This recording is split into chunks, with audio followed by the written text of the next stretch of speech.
cascading events that led to the Kīlauea Volcanic Eruption of 2018, providing clues for forecasting.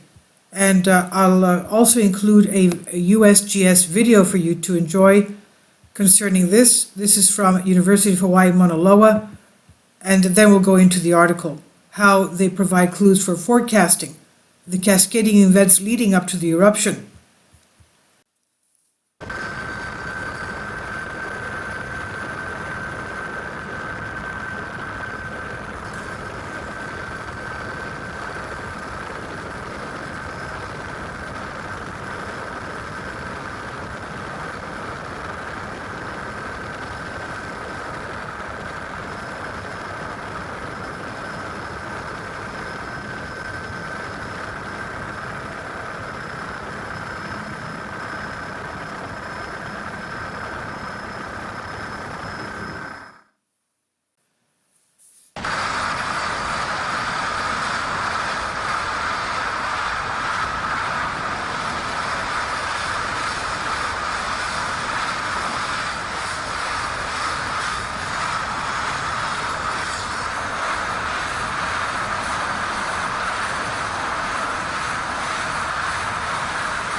Support my Patreon account. The daily posts are 5 videos daily, and they are totally different from what I have on my YouTube channel. Thank you so much for your support and that you find all my content so interesting. You'll find the Patreon account details in the description box.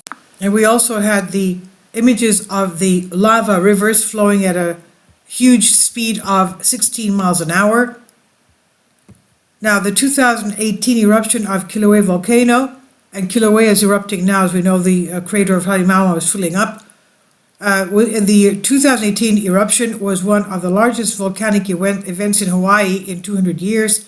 The eruption triggered by a relatively small and rapid change at the volcano after a decade-long buildup of pressure and deformation, inflation in the upper parts of the volcano, according to a recent study published in Nature Communications by earth scientists at the University of Hawaii at Mauna and U.S. Geological Survey, USGS.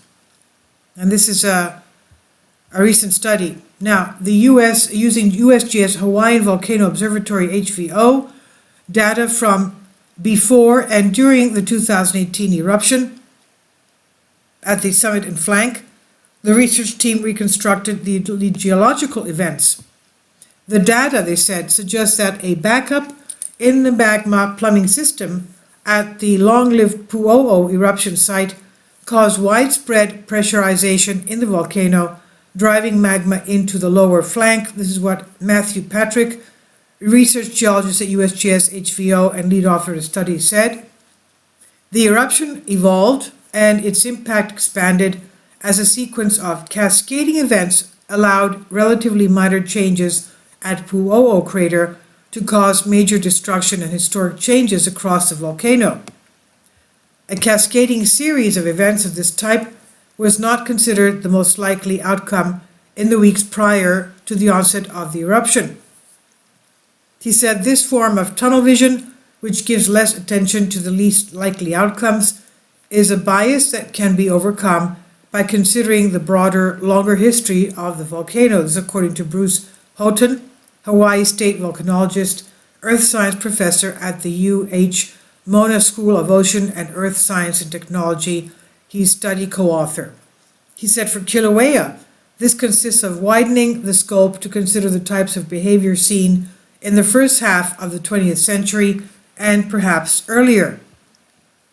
He said, our study demonstrates that eruption forecasting can be inherently challenging, and scenarios where volcanoes prime slowly and trigger due to a small event as the processes build to eruption may be hard to detect and are easy to overlook on the scale of the entire volcano, Patrick said.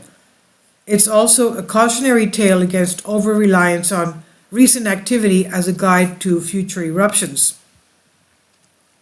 The state of Hawaii absorbed a significant amount of the economic and social cost, of course, of this 2018 eruption, and likely will do so again as Kilauea and Mauna Loa continue to erupt, suggests Houghton.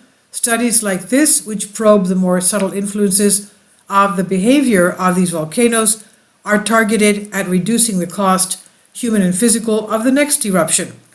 So with future work and research teams aims to adopt diverse approaches to understanding the subsurface structure and movement of magma on Kilauea East Rift Zone. And this was, of course, by University of Hawaii at Mauna Loa, phys.org. Please leave your comments. Thank you for your support.